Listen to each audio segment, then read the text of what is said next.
What's up? This is the Game Forums Extended Forum, episode 24. I'm Zach. And I'm Lindsay. And today we're going to be talking about Star Wars Squadrons, the Upload VR Showcase, and WB File some domain names. But first, what have you been playing? So I kind of jumped around on a couple things this last week. I played a little bit more of the Call of Duty World War II. Had some more fun with that. I just put the review up for that the other day. Jumped back in. I played a little bit more cross out. Got my weekly challenges for the Battle Pass knocked out. Almost ran out of time on that one. I'm like, I got to get in and play some of this before it changes over. Played just a little bit of Call of Duty to check out some of the new stuff in the Battle Pass. They do got some cool stuff in there. Not as super interested in it as I wanted to be. I still think their last Battle Pass, or not the last one, the one before that, had a lot cooler stuff in it that really made me want to grind out some levels. I did an update for Honor, got in there and played a little bit of For Honor. Been a while since I got on that game. It's been probably a couple months now. Had some fun with that. And then lastly, I played a couple hours of Last of Us Part 2 and had a lot of fun with that one. Yeah. Yeah, so we should have a video up of our first impressions, so you can check that out. All right, how about you, Zach? What all did you play this week? So, I finished, I think last week I had brought up that Concrete Genie game. Mm-hmm. So I beat that. And then I went back and platinumed it because there wasn't much left. And so I really enjoyed it. The platinum was fun. You know, it took me maybe like 8 hours to platinum it. And so after that, I wanted to hop in a game that wasn't something that was going to take up a lot of my time. Kind of, I literally wanted like something button mashy, just kind of fun. And then it just so happened to be that the Arkham collection was on sale. And I've already played Arkham City and Arkham Knight, but I never played Arkham Asylum. So I picked that up, and I'm maybe 4 hours into that game. I'm liking it a lot, like way more than I thought I would. And this is a very old game. I don't know exactly when it came out. Did you ever play Arkham Asylum? Oh, yes. I played them pretty much all as they started coming out.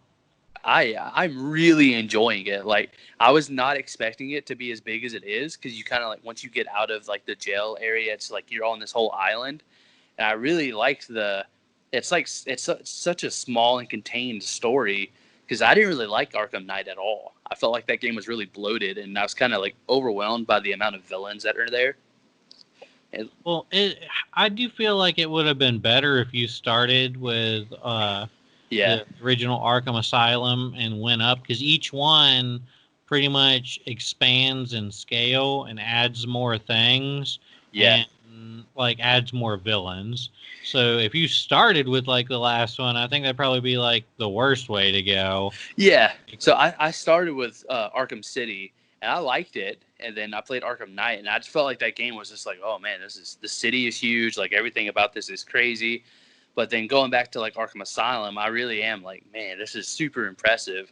And it's just, I do have some issues. I feel like Batman's controls are really wonky. But I mean, this is an old game, so I'm not gonna harp on it too bad. But I don't like when games the default is like a walk or a fast walk, and you have to hold a button to run. That's an issue I had with the older Assassin's Creed games, where you have to hold X for you to start running, and so it feels wonky and the controls are weird.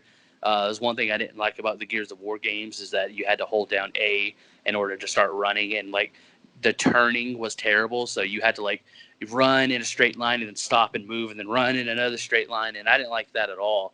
And then the Batman's like voice acting is good, but his character animation is so funny, because he's like, you'll be talking to a guard, and the guard is fine, it's kind of animated, but then Batman is like straight face, like, don't worry, I'll go get her. And just stuff like that. And I'm like, yeah, oh man, you can tell this game was old. But this being what, I don't know if this was Rocksteady's first game. It might have been. If it was, it's super impressive, because I was not expecting that. Even it being an old game, I knew I was gonna be stepping into something a little janky and not as up to par, obviously, as what's coming out now. Yeah. But I liked it a lot so far. I'm definitely going to go back to it. Everything's been kind of put on hold for The Last of Us Part 2. I've been playing it a good bit. I mean, I enjoy it. That remains to be seen if that's how I'm going to feel at the end of the game. I haven't finished it yet. But like I was saying, we do have a video up of our first impressions. You can go check that out. Now, other than that, I played that, what was it, Warzone Rumble, I think. I have not had a chance to play it yet. How does that work? It's basically big team deathmatch. It felt, I don't know, I didn't like it because it felt like it's not the entire map. It's a small section of the map, and when you die, you have to wait a few seconds to respawn, and then when you respawn, you fly in, or you don't fly in, you parachute in, and it's like you're not far enough away to where people can just snipe you, and like that happened so you multiple can just times. get sniped on the way down. Yeah, so you have a little bit more armor, so it takes longer. But if you are constantly getting shot by like a good sniper, which there are plenty of in Call of Duty, you just get down in the middle of the air, and you can't really do anything unless you like cut your ropes and then fly a little, and send the ropes back out or send the chute back out and then cut it, and you have to like maneuver around just to get down on the ground, and then you got to make your way to the area to like actually have a combat. So it feels like it was more rushed than balanced, but I don't know, because like because this was the 50 versus 50 type mode. Yeah. When Fortnite did it, it split the map down the middle, and one side went on the other, and one side went on the other side, and the combat was pretty much focused on that center point. That's where the combat was. So you make your way there, load up, make your way there, and then it's just like an insane amount of combat. But in this game, there's no picking up weapons or anything. You select your loadout like it's a multiplayer map. So that's all it really is. It's just like it's no different than if it was in the multiplayer mode and it was just 50 on 50. Exactly. And you just select your loadout and you spawn that's in. Kind of disappointing. Like it was a little disappointing. So hopefully they can take what they want from this and learn and do something a little better. I'm glad that they tried. I mean, even if we don't like it, I always have to give credit to developers for trying something new. So I don't like bashing on them if they're like, "Hey, let's try this." It's like, "Oh, that didn't work." It's like, why would you even think about doing that? I'm like, no. I'm like, I want more options than less options. Yeah, and I guess they could have totally put that mode in the multiplayer, which would make it not free.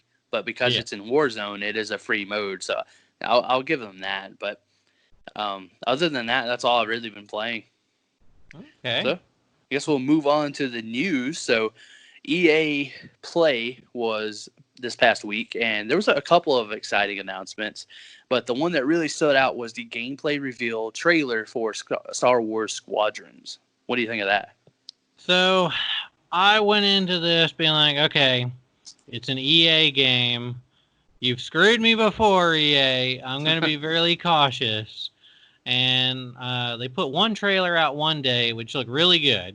And it's a 5-on-5 aircraft-only combat game. It's going to have multiple modes in it, and it looks like it's pretty much like ripped out of Battlefront 2 and expanded upon and turned into its own game. And I'm like, okay, that's pretty cool. I freaking loved X-Wing versus TIE Fighter back in the day. That was like before I even got into console gaming. That was like one of the first PC games I ever played. And I'm like, it really looks to me like, that especially that first opening shot showing the cockpit like it might be a VR game. And I'm like, okay, well, I'll think about that. And then the next day they came out, they did more of a deep dive trailer on it and showed like it is going to be completely playable in VR. You're going to have some customization options in it. And I'm like, okay, you have my money now. I will buy that. I will totally buy that now. What do you think about this one? So I haven't really played any like the Rogue Squadron games or any of the the games that were on GameCube. I think it might have come on other consoles. Yeah. And In Battlefront 2, I never really played the space battles either. I actually, come to think of it, I don't think I played any of them. I kind of just played Really? the. Yeah, but I I have it. actually really enjoyed the space combat missions in the first Battlefront, or in Battlefront and Battlefront 2. Yeah, Uh, I know because it was a PlayStation Plus game, so I might just re-download it and just hop in. Because I don't. I come to think of it, yeah, I don't think I ever actually played any of the space battles in that game. I just played, the ground stuff. yeah. So The it looks space cool battles though. are fun. And one thing I think a lot of people kind of forgot about is in Battlefront 1, they had a VR mission that was free to download if you owned the game. Yeah. Where it actually put you in like an X-wing and you got to fly around and like shoot some ships down. And it was kind of a tie-in to Rogue One because Rogue One came out at around the same time. Um, so that was really fun. I really enjoyed that. I'm thinking that this will be something, much more polished than that. But I mean, to get that experience again as a full game, I think it'll be really fun. I'm almost debating on getting some like flight sticks to play this game with because I really enjoyed some of the flight games. But on PlayStation, there's not really like a ton of like good flight sim games. Um, I was almost gonna get was Ace Combat 7 because it had VR capabilities, but it only had like 3 or 4 VR capable missions. Um, I actually did get to play that game from a friend and use flight sticks in VR, and it was a really fun experience. But I don't think it was really worth it for like 3 or 4 missions worth. But having a full flight sim game you can play in VR, I think I'd almost have to get flight sticks to play that. Yeah, yeah, that would make sense. This does look pretty like good enough to where I may pull out the VR set because I'm kind of like I'm telling myself I'm gonna do it eventually, and so I'm kind of like collecting a bunch of games that are like okay, now it's worth pulling it back out. So Yeah. this is definitely gonna be one that's gonna teeter to the other side. I think it has a release date of October 2nd, right? Yes. Yeah, it comes out So in October. that's far enough away that I may be like, yeah, I'll invest. And like with the PS5 coming out, I may be inclined to like have the PS4 in another room and just go ahead and have the PSVR hooked up to it because I'm not going to worry about the 4K and HDR on the Yeah. PS4. I'll have the PS5, at least hopefully by November. I think that's when the consoles will come out. So hopefully I'll have a VR setup, permanently and not just one that's stuck in the closet. Because this does grab my attention, and the fact that it's in VR. And weren't you saying something about there's like the preloading, like Yeah. So however that works? the way this game works, I think is pretty cool. Like you'll have like it'll put you in like a bridge of one of the capital ships, and you'll have Yeah, your avatars there, and you'll all be standing around like a hologram projector, and you'll be able to talk, with microphones and figure out, you know, where you want to attack from, and primarily who's going to fly which ship, because you might not want to have every single person go on a mission as bombers. So you're probably going to need to have some type of communication, being like, hey, I'm going to be a fighter. Hey, I'm going to be a interceptor. Let's not all be interceptors, or, whatever kind of strategy you want to get. But in VR, you can also that still has that in VR, so you'd see it in first person, which yeah, I think would be really cool. The only thing I am kind of I want changed in this is it shows that like, it's only going to be a 5-on-5. Like I don't know if there's going to be any AI ships in this either. So I think like if you're only seeing like human players and stuff, I want more ships than that. I want them to add in, like maybe have yeah, 20 AI ships on either side, and you have human players flying around. because otherwise it might get a little bit dull, especially if you're going after multiple objectives and stuff like that. So I don't know. They haven't said there are or are not AI ships in it yet. I just kind of hope there is. Well, the fact that they haven't said anything tells me that there may not be. Yeah, like I said, that's kind of why I mentioned it, just because, if you're flying around and there's only 5 enemies out there, like, I get they want like a one-on-one dogfight, but Yeah. like for Star Wars and the scale of like some of the, clashes and space battles they've had, I think it'd feel really empty if you're like going and attacking this Star Destroyer and there's like one guy over there because the other 4 people are over there attacking your ship. Like, it would feel kind Yeah. of dull. And it would be really odd if they made the map small because it's in space. So what are you going to hit an invisible wall or hit the 10-second counter of like, hey, turn around or you're leaving the map area? Like that's going to take you out of the immersion of being in space. They have said that there will be a what is it, objective based thing that'll push back and forth. Yeah. So I think that's to keep the center focus and everyone kind of in the same area. I'm not Yeah. entirely sure how that'll work, but they're saying like, okay, you might start off here, and then everyone has to kind of push for this objective, and then kind of push back and forth. So I am kind of curious to see how that works out. I'm just not quite sure how they're going to do it yet. Yeah, it'll be interesting to see what they do. But either way, I mean, for the price that it is, the fact that it's coming out, so soon, I'm excited. I'm definitely excited. Me too. And I guess moving on to some more VR news, there was a VR Upload VR showcase the other day, and they showed a new mode for The Walking Dead. This one I kind of haven't played this last week, mainly due to Last of Us, but I definitely want to get back in and finish up the story campaign. But this will essentially be more like a horde mode, where you're just trying to kill waves and waves and waves of zombies. Something more reminiscent of something out of Call of Duty.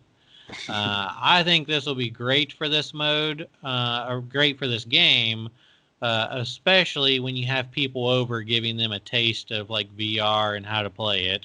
I think this is a great add-on. I think this game really could have used something like this. And secondly, out of this showcase that I'm really going to take a look at is KatVR has an omni directional treadmill that is compatible with PlayStation VR. And as of this recording, it's currently $999 on Kickstarter. They have already well exceeded their goal. I think this is really cool. The fact that these kind of things are getting this cheap now. I mean, $1,000 still is not cheap, but the fact that it's probably one of the first mass-produced VR treadmills that most people can afford and works with pretty much everything, including the PlayStation VR. I think that is going to be really cool going forward to see this technology become more and more ubiquitous. Yeah, and hopefully by the time it becomes like commercially available, maybe like a cheaper price, should be around the time that we may potentially get a PSVR 2. So Yeah. that'd be really cool if like everything kind of works together. If the Sony second VR unit is either wireless or is connected via one wire to like a thing you put on your belt or something like that. Something like a little processing, like a mobile processing pack.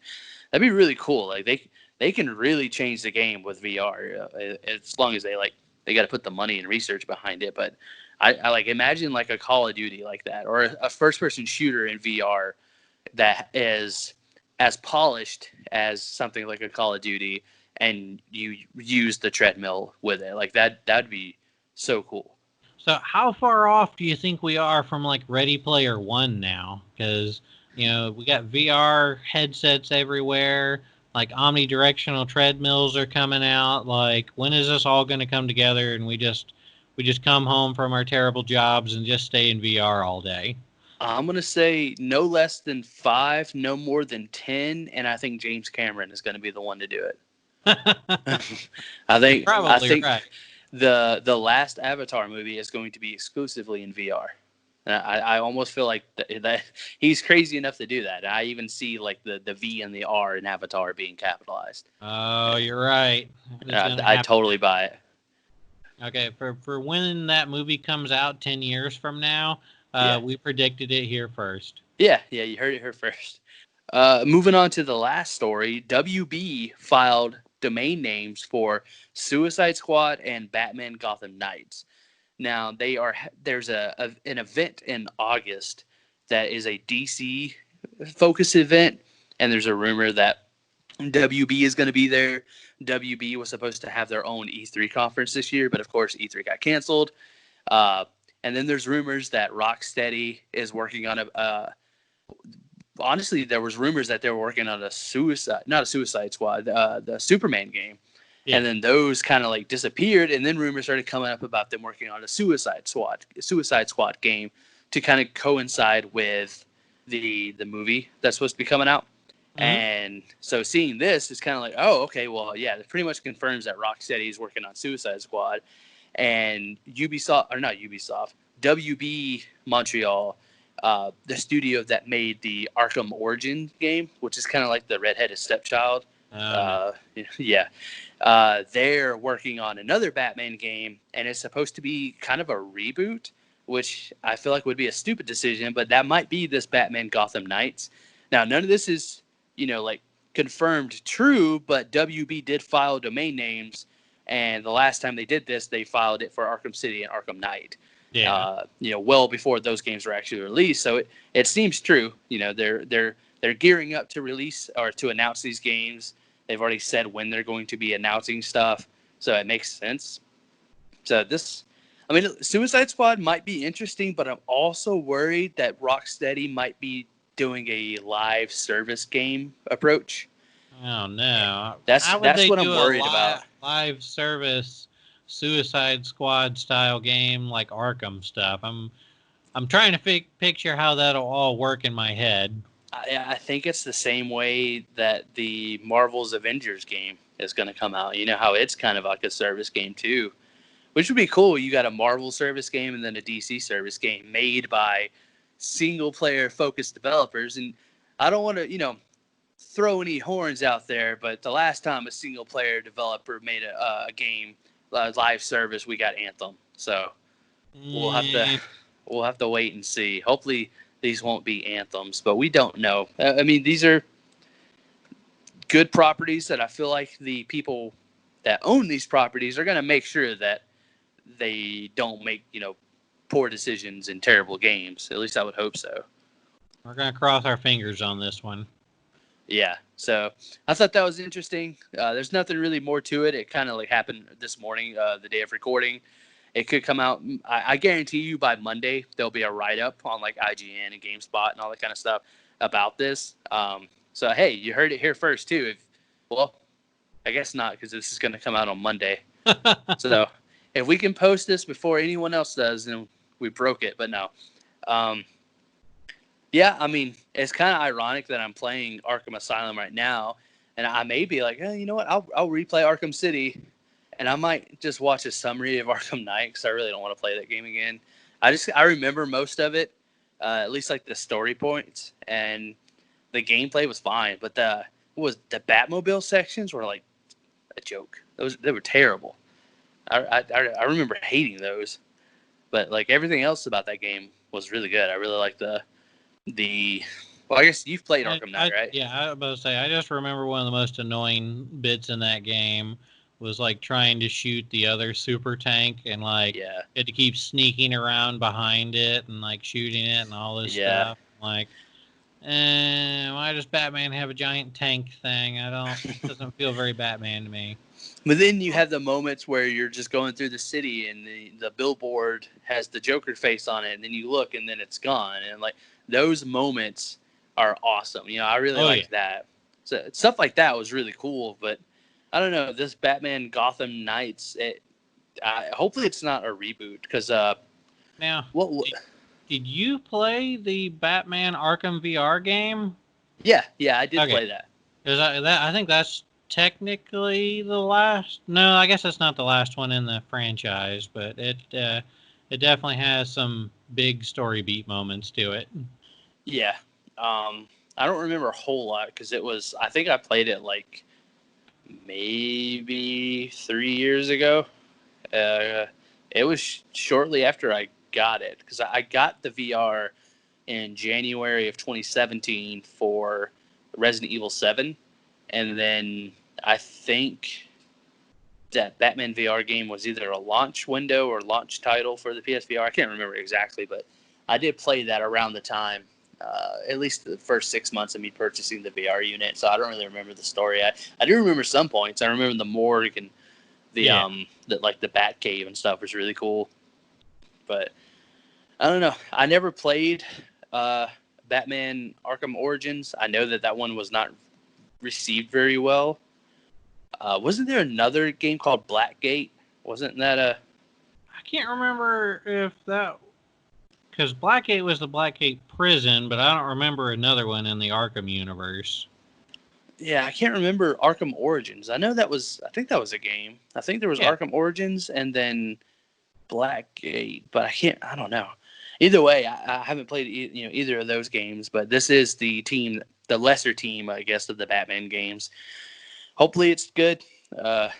If it's a soft reboot, that doesn't make sense. I do know that the things that they've been teasing on like Twitter and social media stuff, a lot of people are saying they're pointing towards the Court of Owls, which is like in the the Batman comics. Yes. So I feel like if they're doing that, then it wouldn't make sense to reboot it. They can just continue the story, but add in the Court of Owls. I really just want a like Batman Beyond Arkham game. Like, Yeah. make me that. That's all I want. And I'm like, Batman Beyond never gets any love. I'm like, especially now with the cyberpunk stuff being so popular, like throw Batman into like a cyberpunk world with like new villains and like modern takes on old villains and stuff.